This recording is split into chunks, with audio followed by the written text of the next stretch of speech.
Everybody, my guest on the show today, I'm really excited about this one. I've never had anybody quite like this on the show before. It's Lars Emmerich. He's a thriller author. He's a retired F-16 fighter pilot. He's a fellow guitar lover because we've been catching up about guitars before we press record. And what I would say, Lars, arguably the most important is you're a suburban dad. I would guess that's the thing you care the most about. I do, and it certainly occupies a lot of time. Yeah, it does occupy a lot of time. And also, depending on how old your kids are, they probably don't care about most of the rest of that stuff we just said. Maybe the guitars, but they're like, we just want you to be our dad. Yeah, I guess I'm a city dad / country dad, but I'm not a suburban dad. And you're coming in today from Colorado. That's right. Parker, Colorado, just south of Denver. Nice. Denver, you got a new quarterback out there. I did not get him any of my fantasy drafts of the weekend. And I think the hope is up in Denver around football this year, I would guess. It's a positive. So you had some injuries again. Yeah. I used to follow professional sports quite closely, too closely. One day I realized it wasn't really helping me be a more effective person, and it wasn't helping me get to my goals. And there was better things I could do with my life. No judgment for folks who love sports that way, the way that I used to spend time on it. But I just haven't followed it that closely. And I find that I get a whole lot more done. I think that my Sundays, I've learned to multitask. Let's put it that way. I'm mostly NFL at this point. I'm the same. I used to be I grew up a huge sports fan, and now I'm really focused on NFL. And then my wife is a Ohio State Buckeye. The Ohio State Buckeye, which means which is trademarked now, which is hilarious. Which means I'm married into a college football family because my alma mater sucks every year, but that's a whole different thing. So this is interesting. Minnesota, University of Minnesota. Oh, yeah. We're a hockey school, which makes a lot of sense. University of Denver, another big hockey school. Yeah. But I think this is an interesting start to this podcast, Lars, because we're actually talking about things that you don't nerd out about, which is the opposite of the question I do have for you. So if you don't nerd out about sports any longer, what is something you do nerd out about? I nerd out about music. Talk to me. I love music. If you leave me alone for long enough, I'll be in my studio making a song. And it's something that I've loved forever.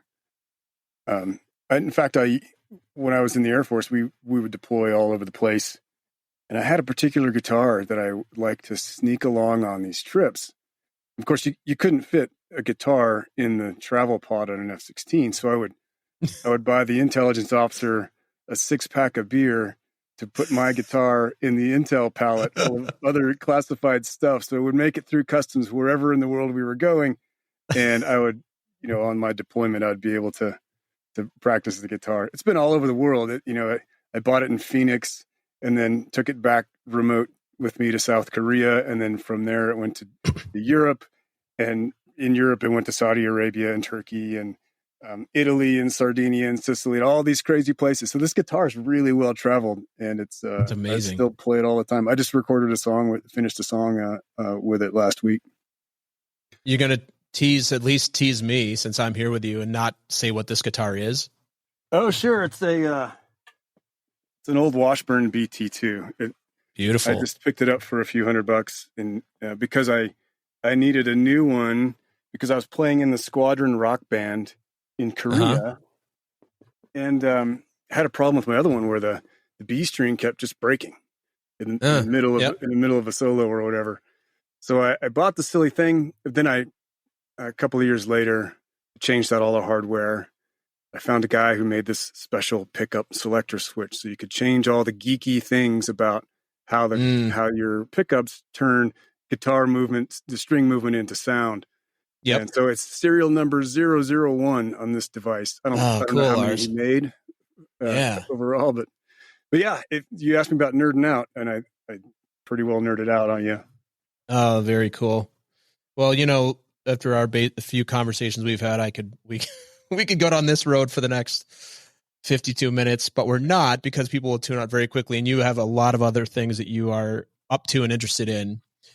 So now let's get to know you a little bit more. And I think I'm going to caveat this question. This is about your comfort zone, Lars. It's like something that you're inside of your comfort zone that's outside of others. I think I'm going to take off the going Mach speed in a fighter jet. Because most people would go, I think some of the population would say, "Ooh, I'd like to try that," but it would be out. Like I would be the person to be like, if you would take me out, I would go with you, and I would probably be very scared. But that's obviously something you've built up over time. So what is something else that's inside of your comfort zone that you know is just way outside of something somebody will do? Well, sending an art project out to the world, like a novel or an album. Comfortable might not be exactly the right word. Maybe far less uncomfortable than I used to be in that regard. Yeah. Because it's a piece of you in a way that is more true and more genuine, and also less disguised, less packaged. Even though it is packaged, even though it is produced to some extent, the fundamental essence is you, and you can't hide that. It is what it is. Yeah. And you have it out there for the world to see and comment on. And they will. Well, especially as an author, by definition, you're going to get reviews. Yeah, exactly. How do you remember when you released your first novel, what that experience was like? I do. It feels like a different person ago. I shouldn't have released it. I released it too early. I revised it a number of times since then. It became a bestseller. It's my least favorite book that I've written. And I began it, I think, just kind of as an experiment, as something that I had always wanted to do. And in the process, I think I realized that there might be something there. But I was,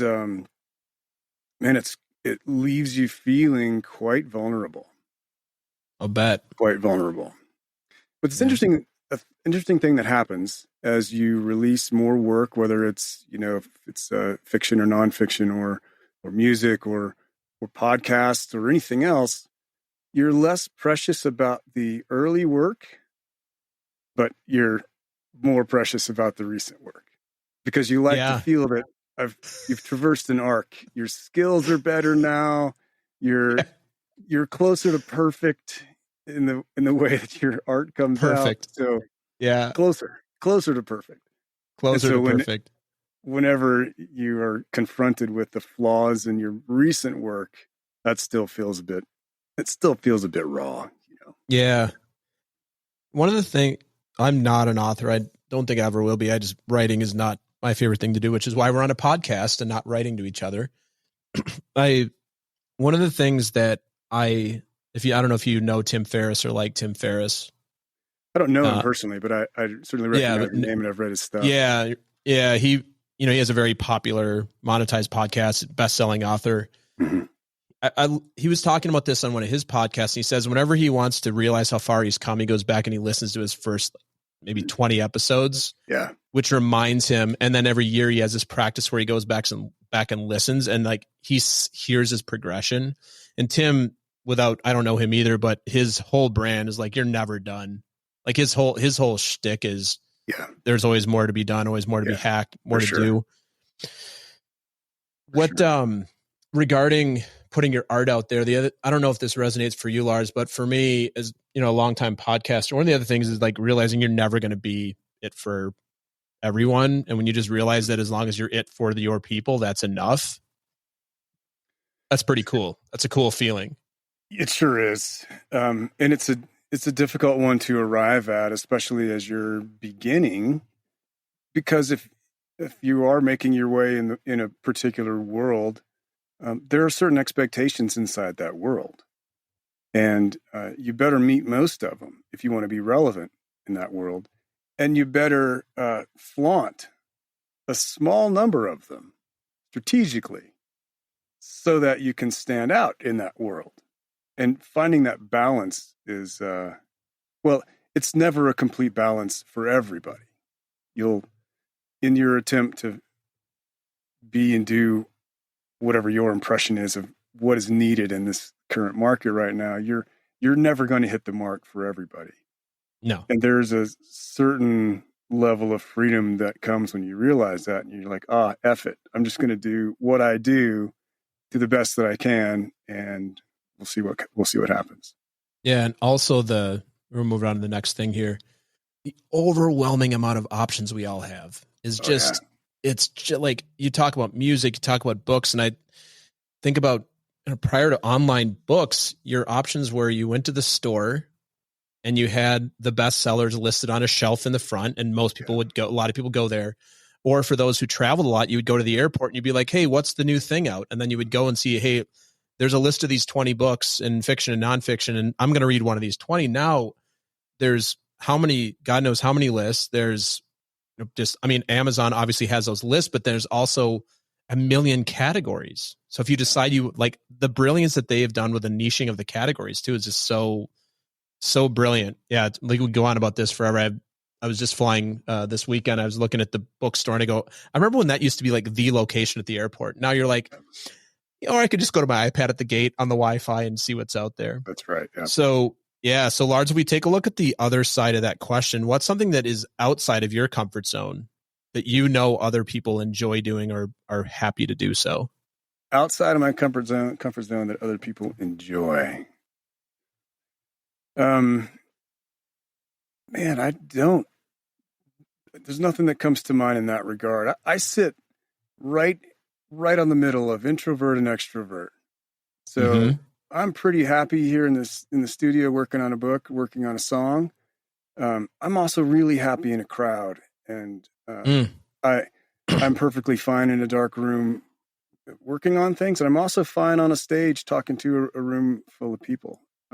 I wasn't always, but that came with 20 years as a fighter pilot. And then most of those years were as an instructor and as a flight lead and a mission commander. So sometimes there's a whole room full of people who you're guiding, you're leading, you're teaching, you're helping, and you're also learning from. And that is that's a vulnerable place at the beginning, certainly, especially in an environment where you're talking about life or death things. And everybody in the room is taking notes on the things that you say wrong. And on I was going to say wrong. Yeah.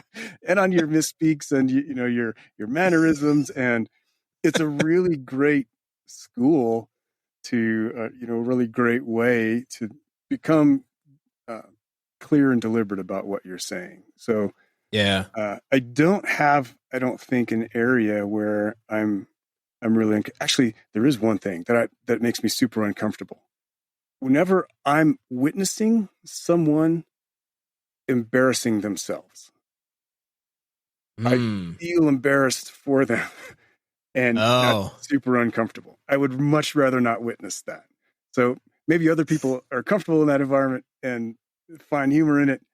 I don't. I would rather you didn't embarrass yourself in front of me. So that's probably not the answer that you're looking for. But no, that's great, Lars. So is it fair to say you're not a Seinfeld fan or a Larry David fan then? Because that's just all about how do these people just embarrass themselves, or they do these things that are like, it's like the cringe factor on purpose. Yeah. I'll tell you the one that most memorably, did you ever watch the Mrs. Maisel series? Yeah, I love it. Yeah. Marvelous. I love that show. Yeah. I love most of it, except those moments when she's bombing obnoxiously. Those ones I have to turn off. So that's Seinfeld less so, but those moments in that show when she's just really like tone deaf and won't let go. She just keeps pushing. She's marching directly down the wrong alley, and she just keeps gaining momentum. It's just so painful to watch. Yeah, so like bad comedy is not something you like. I mean, most people don't like bad comedy, but you're just like, this is just, I can't even be here. It's hard for me, yeah. But I appreciate from having heard other comics talk about it, how important that is to the process and to the development of a. And there's certainly parallels, like putting out a book that you hate now, or listening to old podcasts, or listening to old songs that you sort of cringe a little bit. When you experience again, but that's part of the process. That's part of the process. Part of the process. Lars, you mentioned speaking. You've been an instructor. You do speaking now. I'm sure as an author, you're out there speaking on podcasts. Obviously, if I was to give you only 5 minutes and the whole world would get to hear what you want to say, what you have to say to all of us, what would you talk about, and what would be your call to action for us all? That's a beautiful question. The first thing is, all of this will be a cliche. And the beautiful thing about being 50 is that you have hard life lessons that you grind through, and you attain a new vista, a new mountaintop that you look out on the world from, and you have this new light within you because you've gained this wisdom and insight. And when you go to summarize what you have learned through this arduous path, you'll say something like, love yourself. Yeah. Right?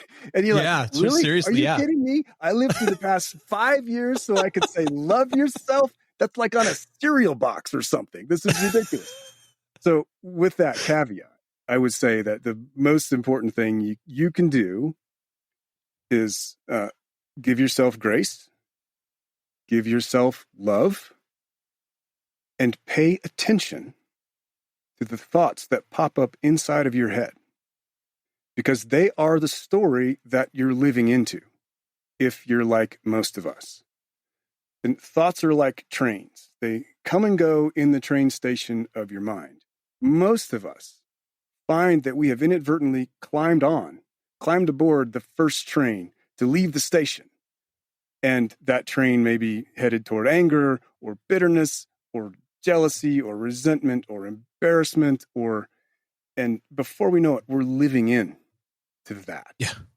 We're expressing, we're playing the role of someone who is angry, bitter, embarrassed, jealous, resentful. And we didn't mean to. It's not our highest self. When we gain the opportunity and the skill of feeling that arise inside of you, there's that thing again. My stomach is tight. My heart's beating faster. My mouth's getting a little dry. Something's happening. What's the thing? Oh, it's this again. It's this inadequacy story coming up again. It's making me, I feel anger around. Why is anger? What's anger covering up in this moment? It's covering up the inadequacy story, or it's covering up the jealousy story, or it's covering up one of these kinds of stories. What do I need to do about it right now? Well, most of us feel like we need to go change something in the external world right now to fix this internal feeling, which showed up like weather, right? It showed up not because it maps directly to reality. It showed up because emotions just show up.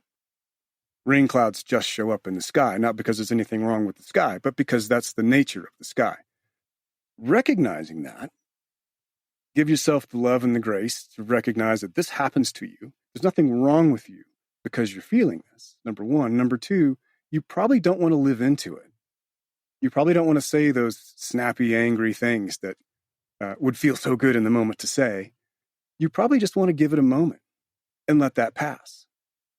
And then ask yourself, what values do I want to live into here? I want to live into the value of respect. I want to live in the value of self-respect. I want to live into the value of love, of kindness, rather than living into the story of injury or anger.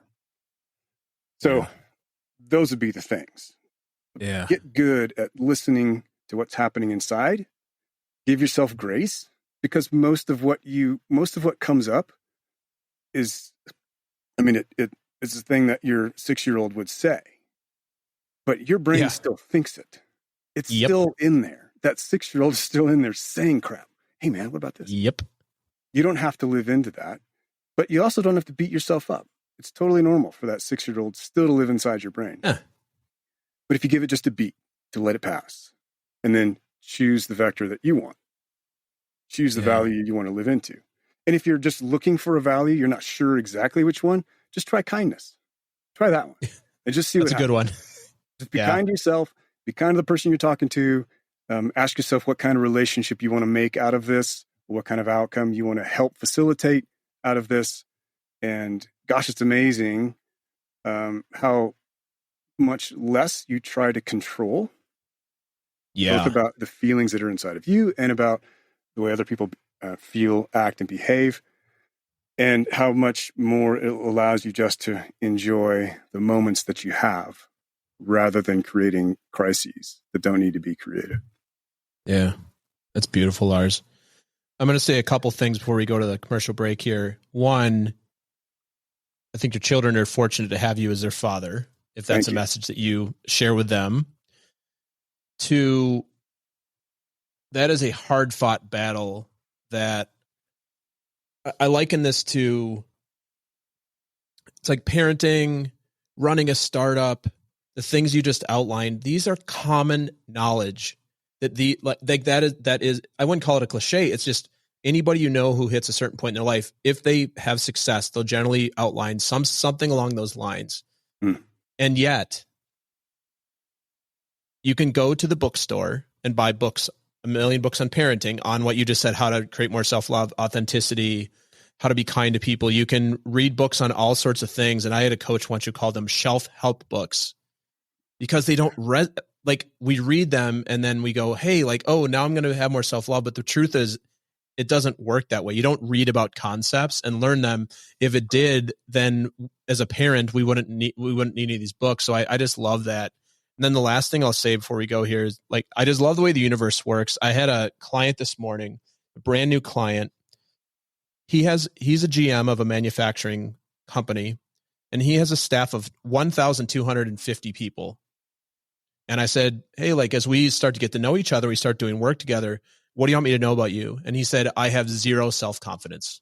And I said, you have zero self-confidence. He goes, I always relate to myself as the kid who barely graduated from high school and rose up from the floor, like from the factory floor. Yeah. And I ended up here because of experience, because I knew some good people, not because I'm good at what I do. And I say, and I, like, as somebody who's complete outsider, I think we all have that version of that story somewhere in some way, shape, or form. It just blew my mind. This guy's running a large division of a company. Like, he's like, no, I have zero self-confidence, zero.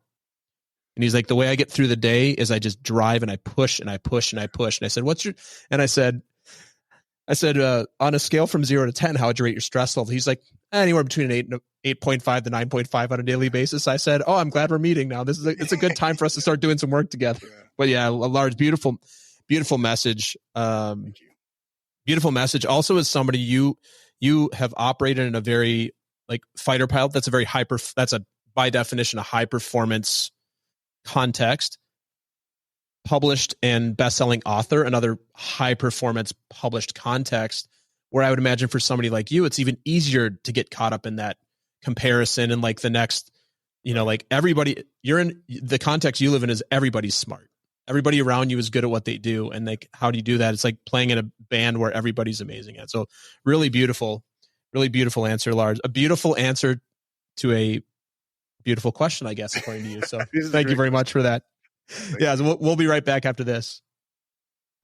The Talking to Cool People podcast is brought to you by Jason Frizzell Coaching. Jason works with amazing people who are looking to find and develop their passion and purpose and create their journey to wherever it is they want to go. Check us out at jasonfrizzell.com, Facebook, or on Instagram. Jason loves hearing from anyone who thinks it would be cool to connect, to be coached, or to be a guest on our show. Email him at podcast@jasonfrizzell.com or DM him on Facebook and Instagram. And now, back to some more amazing conversation on Talking to Cool People.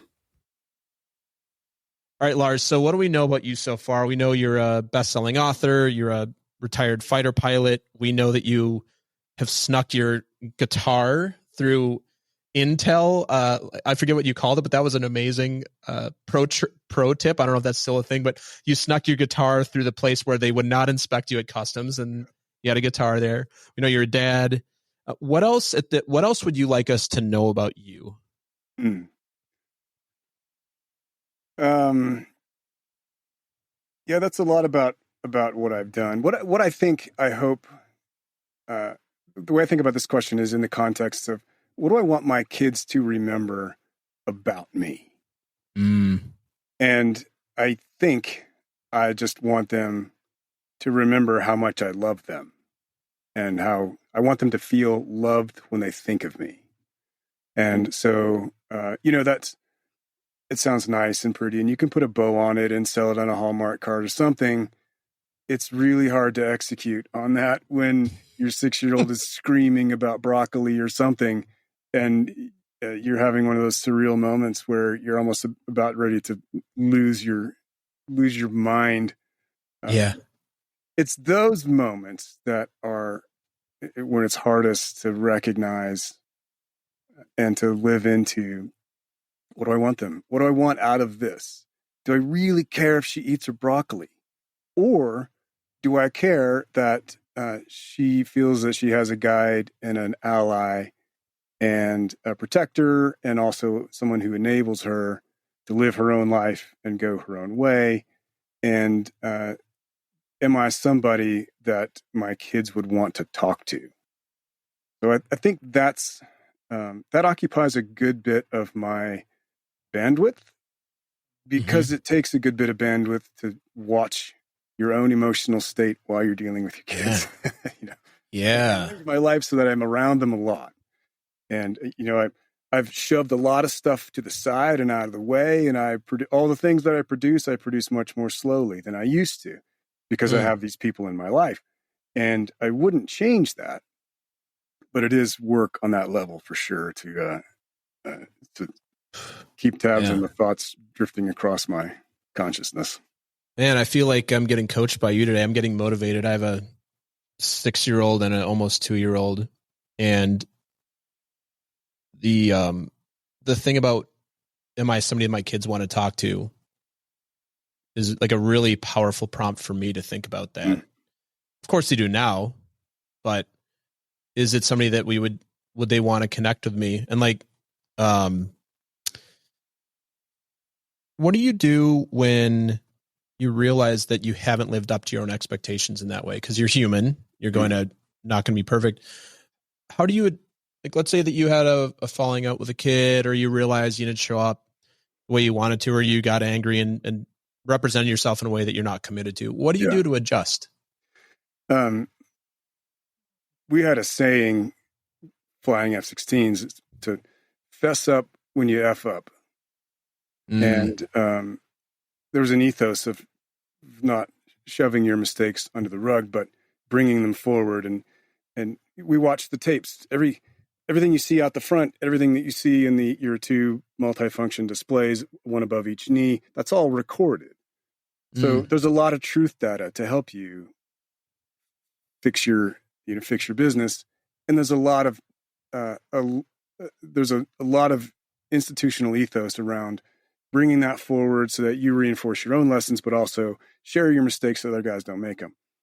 I try to do the same thing with my kids when I screw up. And I try to do this as soon as I recognize that I've gone farther than I cared to, or I've gone someplace that I would not go if I hadn't been riled up, And we're all human, and if you push me far enough, I guarantee I'll blow up on you.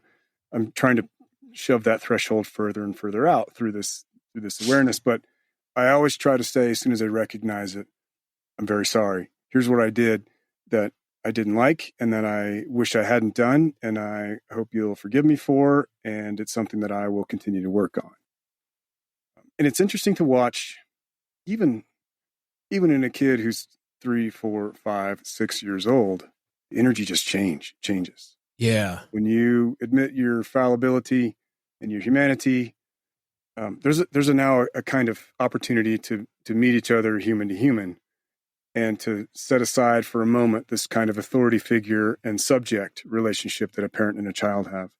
And so that's something just magical about discovering and bringing out and bringing attention to your own mistakes, and then a sincere apology for them. It really, I think it really mends things quickly, which of course is another cliche, right? Well, I would say, like, stereotypes, cliches, they're generally around for a reason, because they make sense, and they're usually universal truths in some way, certain ones anyway. Yeah. The saying, one of my good friends, she has this saying, she's an executive coach. She goes, "Is this the hill you're willing to die on?" Yeah. And I hear that, and like, as a father of a 6-year-old, do I want to die with a broccoli? Like, is this the thing that we're going to go to the mat for with a, strong 6-year-old with a strong personality? She's not in bed at the exact time. Is this the thing that like is going to act? Is this like the biggest concern of my life? Is kind of like what I'm looking at of all the other things. So Lars, really awesome. Again, I have we'll have to get your kids on here at some point, interview them and see how perfect you are at this. So they're like, Dad's full of crap. I'm sure I'll take a lot of notes. Yeah. He's like, he never apologized. What is he talking about? No, I'm so mad at him all the time. Yeah, but I'm sure it's great. Your egos get involved, like it becomes, you don't realize it's happening inside of you, but when the kid defies you and says, I hear what you're saying and I choose not to do any bit of it or even pay attention to it, there's a part of us that's like, no, this can't stand, right? You still have to have some respect because one of us has to be in charge and you're 6. Until you can go bring home the bacon, one of us has to call the shots. So, you don't want to set up some anarchy thing, but especially if your kid is strong-willed, if you get into this battle of wills, you can always overpower your child, but it's a huge, huge cost to your relationship and to them. It's especially if you have a strong-willed kid. And my youngest, she does not back down. She will not back down. Even if, and maybe even especially when she's wrong right now. So that, I was much more obedient to authority, although I always chafed under those bits. But she's not that way at all. So the challenge for me is how do I make allies with her in these situations? By the way, this is all metaphors for working with adults in your life too, because you can see these patterns. How do I make allies with this person, or how do I just charge for common ground instead of picking at differences? Very cool. Very cool. Well, since this has kind of become your podcast anyway, and I've been learning from you, I've been asking you questions just to better myself as a father, or feeling a little less than over here about how I haven't quite achieved this level of greatness, Lars. I don't think it's a level of achievement. It's just a recognition of a process. This is totally. Yeah, no, totally. It's just a process. Yeah. Well, what would you like to ask me that I can answer for you? What is the hardest client situation that you've helped somebody through?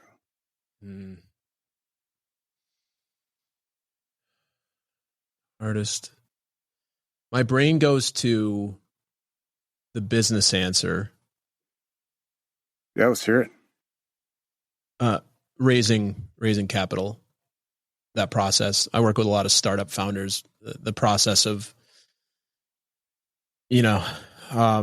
the 100, 200, 300 no's. And I'm sure this probably resonates for you as an artist, specifically in the writing realm. And if it doesn't, just let me know. But, tech founders are like artists. They have this thing that they believe in so much, and it is actually their thing. It's their baby. And then they go out and they think it's the greatest thing ever. And then they get no over and over again because people don't see their vision. They're not willing to see their vision, or they're so attached to it being the thing that's going to change the world, or the thing that's going to, be the next $1 billion company, that it's hard to hear those no's. And this is another example. There's books written about this all the time. This is common knowledge that this is the way the process is going to go. But when you're on the receiving end of it, it doesn't feel good. Exactly. So a lot of times those sort of conversations are around, I'm not necessarily helping them with the strategy. They have their own team for that, but it's more like, what do you want to do about it? And what's your natural, so Lars, like the thing I look at there is like, what's your natural pattern? Are you a quitter? Do you say, forget it? Do you pivot? Do you too quickly pivot because one person says that this is the thing you should do? And you could read a million stories about how pivoting is actually not the thing that people do, and they end up being really successful. And then I think along that, like the hardest one is when you have founders that just don't make it for a variety of reasons. I was working with somebody, they didn't make it because you got frauded. You got fraud, which is really, really hard because the idea was cool. So on a business perspective, that's the most challenging thing. I will answer this from like a personal perspective. Is and I know you do a lot of business type coaching in specific industries as well. I think the hardest part on a personal level is whether or not you get hired for the business or the how-to. You generally, all my clients, I know a lot about them. I know about their families. If they have children, it's kind of the thing. I met somebody today and it's in a business context. And within 20 minutes, he's like, I don't have any self-confidence. So like, that's not just a business context. That's everywhere in his life. Yeah. So, is when your clients go through stuff, passings or just, life stuff, because I care about all of them and I care about them as humans. And it's like anything else. It's just that becomes challenging. That would be my answer to the question, which is nobody's ever asked me that. It's a really, really, really beautiful question that you came back to me with. Yeah. Really great question. So Lars, what are you passionate about? Oh man. You're like, where to begin? What am I not passionate about? Right. It's sort of I it's a blessing and a curse to have a wide array of interests. Yeah, I'm the same way. I'll tell you the thing that maybe the best way to answer this is when I think about what am I doing when I get into flow fastest? Mm-hmm. What do I do what am I doing when the hours are flying by? When I end a long day of many hours of work more energized than when I started and not depleted, but full. And that is always around making music. It's always around making songs. Mm-hmm. It's always around producing, writing, mixing, mastering, do the recording, everything about it.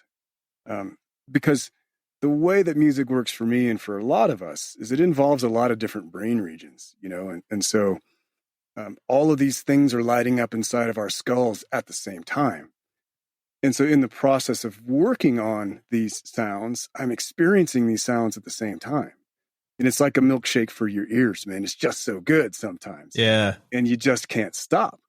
And that's the thing I think that is my true and persistent love of all the things, for all the things I've done over the years. Yeah. Don't get me wrong, man. Flying the airplane, flying jets was beautiful and amazing. And the people that I got to meet and work with and work for and work around and party with and travel the world with and hang out with, with our families, those people are just incredible folks. Yeah. That experience was absolutely out of this world. But in terms of, a lot of it was just work. Like a lot of it was grind and study. And, you'd spend 8 or 9 hours outside the airplane for that 1 hour in the airplane because of all that's involved with, it's not just A to B flying fighters. You're employing the airplane. There were certain times flying the jet when I was definitely in flow, but I can spend hours and hours and hours in this kind of flow state making music. So that's, I think, the thing that I'm most, the thing that I do that I'm most passionate about. Yeah. Oh man, Lars, you may have inspired a new question. So just to give you a little perspective on my little creative process here and my little podcast over here, I'm coming up on the end of year 3. The end of season 3 will be. That's awesome. Thank you. It's kind of mind blowing, but something you said, I just want to say this here, and I think I might change this question is what are you on this earth to do? Because the experience that I have is the same when I'm doing the things that I love. The time just flies by, and podcasting happens to be one of them. I don't think I'm here to be a podcaster. I think it's bigger than that, but that totally resonates for me. And I'm going to ask you a much more tactical question now that I haven't asked you yet. Who's your guitar hero? If you could play one player, who would you choose? See, I, historically, if you watched me over the years, you would have to say it's Stevie Ray Vaughan, because for the better part of a decade, I learned a bunch of other songs, but the way that guy expressed himself musically is just out of this world. And so I try to learn note by note a large number of his songs. And at the end of that, I had a great deal of fun trying to figure that out. what I took away from that experience, first of all, is that if I pick up a guitar today, probably the first thing that you will hear will be some kind of a blues riff. So that, that's now in my DNA, and I couldn't get rid of it if I wanted to. Yeah. But this is a more important thing. I will never be Stevie Ray Vaughan. That's right. I will never, no matter how much I tried to sound like him, I never sounded like him. I only ever got to the point where I sounded more like me. And so the day I realized that, really the day that I realized that was okay, that was a big day. That sort of gave me the freedom to go start writing songs of my own, recording songs of my own. And so Stevie Ray is certainly very, very formative in my world, but also there's a bunch of Green Day stuff I know, and there's a bunch of Drop D heavy Rage Against the Machine stuff I know. So I just have all of these. I have all these different influences that I love. I love all of them for different reasons and in different ways. Yeah. So I love that answer too. One of the other things that I do in my business, I do communications training, and we always talk, and this is really from our corporations, and we talk about how the best version of you as a speaker is you as a speaker. Yeah. Like there's best practices, but I was thinking your answer by I'm a huge Stevie Ray Vaughan fan as well. And I wish I could play more of I've tried. I'm like, it's so frustrating. Oh, there's something. Yeah. With Lenny is it's guitar, but I'll give you an example of this before we move on to the next question. I'm a big Deadhead, and that's right. Whether or not you love John Mayer, the fact is Dead and Company is John Mayer playing Jerry Garcia licks as John Mayer, and it sounds spectacular. Mm-hmm. Just like Jerry Garcia, also a phenomenal guitar player, but if you listen to the recordings, you can tell that's not Jerry Garcia, or that's not John Mayer playing previously, but it's John Mayer playing in the style of Jerry Garcia, and it's spectacular. It's spectacular playing across the board. And what I think they did so well about Dead and Company, and when they first announced it in 2015, they got a ton of flack. Like John Mayer is going to be the new Jerry Garcia. They don't get flack about it anymore. He's phenomenal because they've taken that band and they've said, "Hey, John, as the co-leader of this new band, you're only going to play our Grateful Dead stuff, but you're going to do it in the John Mayer style, and it's amazing." Just like, and it's just so cool that it wasn't like, I'm not trying to be Jerry Garcia.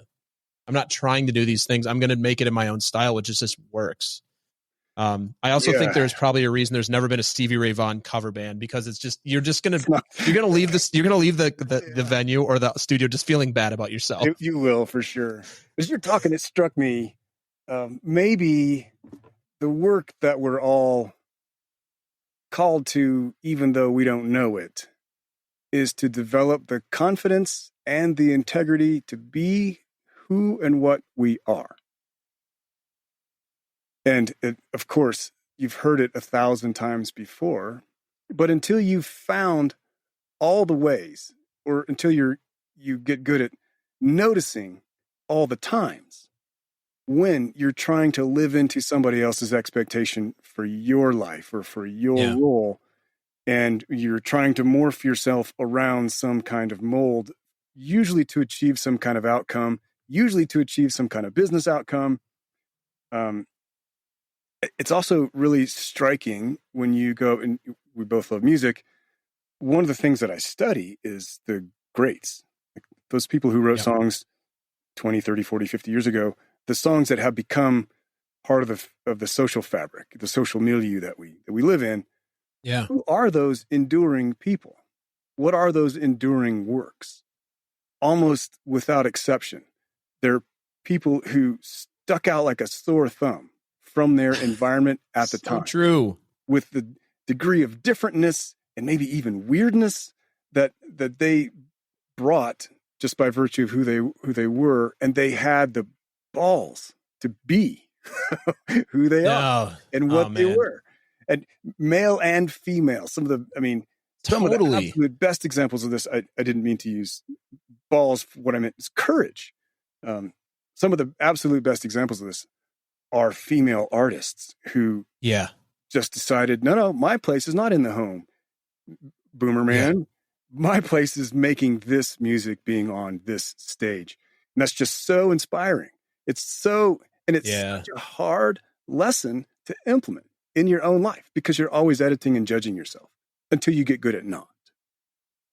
And then the market always tells you there's billions and billions and billions of dollars spent, including the industry that I'm in. I think what the industry that some of the work you do is that you're not good enough at what you do. You don't know enough and you need to hire other people. You need to take online courses. You need to do, well, I mean, you know, as a musician, you walk into a music store and there's thousands of products that will tell you that you will have the perfect sound only after buying you. That in my former guitar teacher used to always say, he'd say, man, it's in the fingers. Like at the end of the day, it's in Stevie's fingers. Yes. You know, his unique way of bending strings is, you know, like I'm sure if you're a Stevie fan, you know, his fingers used to bleed because he would use thick strings. Yeah. You and I aren't going to I'm not going to be able to do that. I'm not going to go that extra mile. And just the uniqueness, this is really mind blowing. And this applies everywhere. Your uniqueness as a parent, your uniqueness as an author.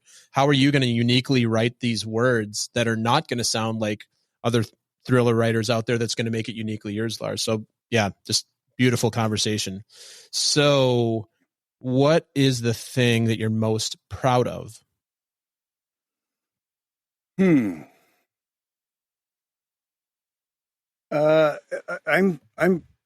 proud of my service to our country, and I certainly have mixed feelings about the outcomes we achieved and the reasons we were there. But I am proud of the place that it came from within me and my friends and you know, my fellow warriors.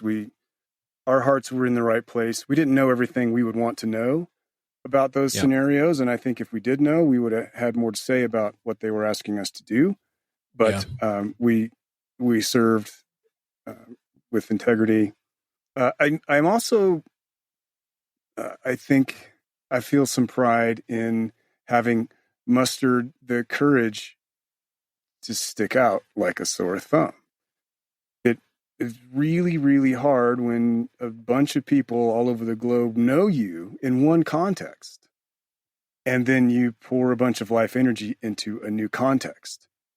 All the while, you're wondering what so-and-so is going to think about your new gig, and then what this other person is going to think about you now. And, oh, you know, old so-and-so used to always say this about people who are doing what I'm doing. I wonder if he thinks I'm a putz now. You have all these echoes in your head. Sure. What you're, you know, when you change pursuits of what people will think about you.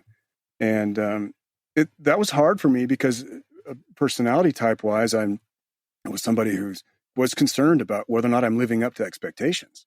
Mm-hmm. And so it took a lot of time and work to really live into that. There was a period of time when I was pretty mealy-mouthed about all of it. Oh yeah, I'm doing this book thing. I don't know where it's going to go. And yeah, I make music. It's not very good and all this kind of stuff. And at the time it wasn't, but I just didn't know that the way you grow into it is you just grow into it, and you give yourself grace and space, and then you trust yourself that you'll figure it out. And those were hard-earned lessons. And I feel some pride in having traversed that path to arrive at some of those. And there's a sense of pride when you feel that stuff come up and you handle it well. You're like, oh, there's this again. No problem. Oh, it's gone now. Now I can just go back to being who I am in this context. Yeah. We start to wrap up. There's a question that I will ask people, like, how long can you actually be with your own greatness? Like, well, and some of the top performers in the world are like this. I think it was Giannis from the Milwaukee Bucks after they won go back to sports, your favorite. No, but I was really present. I love sports. Love them. Yeah, no, I'm kidding. I think they were interviewing him the day after they won he won the MVP, and they said something like, "Hey, so what's next?" And he's like, "Well, I was the MVP last season. It's a new season." Like that. Yeah. Which I think is a really cool mindset. But he's like, I won for the 2021 season.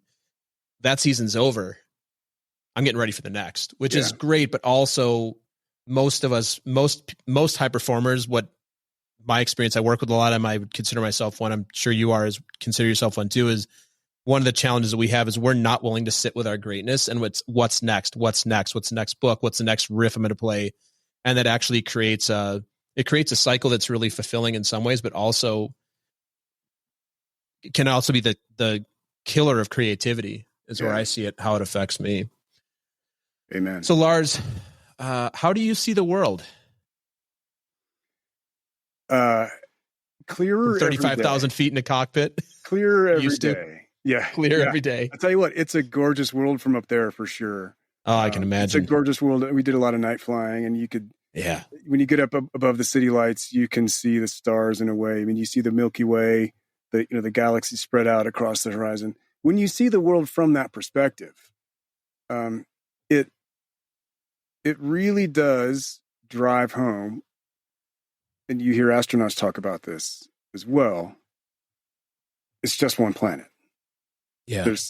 Eventually you run out of places to hide on just one planet. Eventually we're all going to have to get along. And to do that, I think the game is about seeing things as clearly as you can, and also getting good at seeing things from another person's perspective as if you had that person's life experiences. It's not enough just to say, what would I do with my education and my background and my upbringing and my professional CV? What would I do if I were in your shoes, Mr. So-and-so? That's not it. That's not the game. The game is, if I had walked this path, how might my understanding be different? How might that change the way I showed up to this moment in the way that somebody else is showing up to this moment? And I think when you start to make, and it's a practice, man, it's nothing that you ever get perfect at. It's just something that you keep practicing at. But when you do, it's amazing what opens up. It's amazing the relationships that you have access to that sort of just blossom of their own volition because you have taken the time to see the world through somebody else's eyes as somebody, as them, and or at least to attempt to. Of course, it won't be perfect, but man, it gives you so much more empathy. It gives you so much more kindness, especially if you've also had some practice seeing these things come and go inside of your own emotions and your own psyche. And you realize we have a lot more in common than I think. Like, we're 99.5% the same. There's that 0.5% that we're focusing on, which again is a cliche, but it is what it is. But it's also the thing that there's a lot of money being made in that last 0.5%. That's right. Yeah, that's right. Well, Lars, let's talk about books, what you have going on in your writing career, like how people can connect with you, just hear everything you're up to. What's the best way for people to learn more about what you're up to? Just go to lars.buzz. It's my best offer, lars.buzz. Or you can just ask Google, Lars Emmerich, LARSEMMERICH, and my books will pop up and you can find them that way also. So if they're thrillers, they're edgy, they're dark at times, and they're not for everybody. But if you enjoy thrillers, and if you enjoy enjoy an interesting take, what I hope is an interesting take on what people believe to be commonplace events, and if you like these kinds of scenarios when there's always more there than meets the eye, you think you're seeing something normal, but there's a significance beneath it that you don't understand. I love those things. And so those are the themes that I explore among others, in the thrillers. So lars.buzz is a great place to go and check them out if you're so inclined. Yeah. Awesome, Lars. We'll throw that in the show notes as well. Before we wrap up here, have you always been a writer? I'm always curious about writers because I'm not a writer. So is this something you had a pull towards growing up, and did you do it in the military? And yes, I've always been a writer. I've always been looking to distill usefully and simply complicated scenarios. And sometimes you can't. Sometimes you just can't.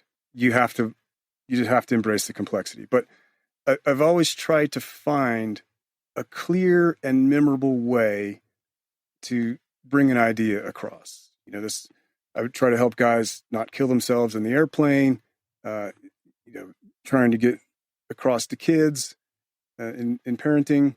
And I think that idea, how do I make something understandable and memorable, is writing. And so I've always enjoyed and appreciated a nice turn of phrase. So I just applied that to novels, but I write every day. I write something every day.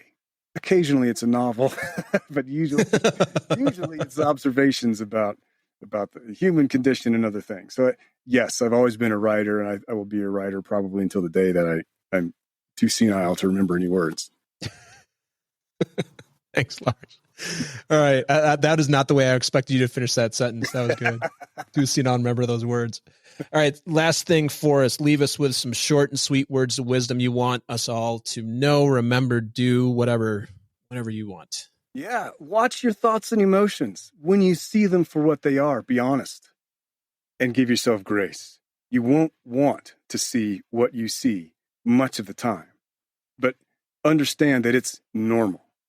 You have the 6-year-old inside of you. That 6-year-old will be inside of you forever, and he or she will have something to say forever. And you're big enough to allow him or her inside of you, inside of your head, inside of your psyche. Give that part of you grace and love and no more attention than it deserves. Yeah, and if you do those things, I think life gets a lot easier. Yeah. Lars, so good to have you on. Glad we made this happen. I want to wish you the best with the books you'll have coming out. Keep on rocking over there in the free world. If you ever do fully figure out Texas flood, you let me know. It's been a lifelong journey of pain and suffering. I could. You can't do it, but not right. Well, let's reframe here as we wrap up. You can't play it like Stevie, but if he was still with us, he'd probably go, you know what? You don't need to play my stuff like me. You want to play it like you. Yeah. And it's not going to be as good as me, but it's still and that's fine.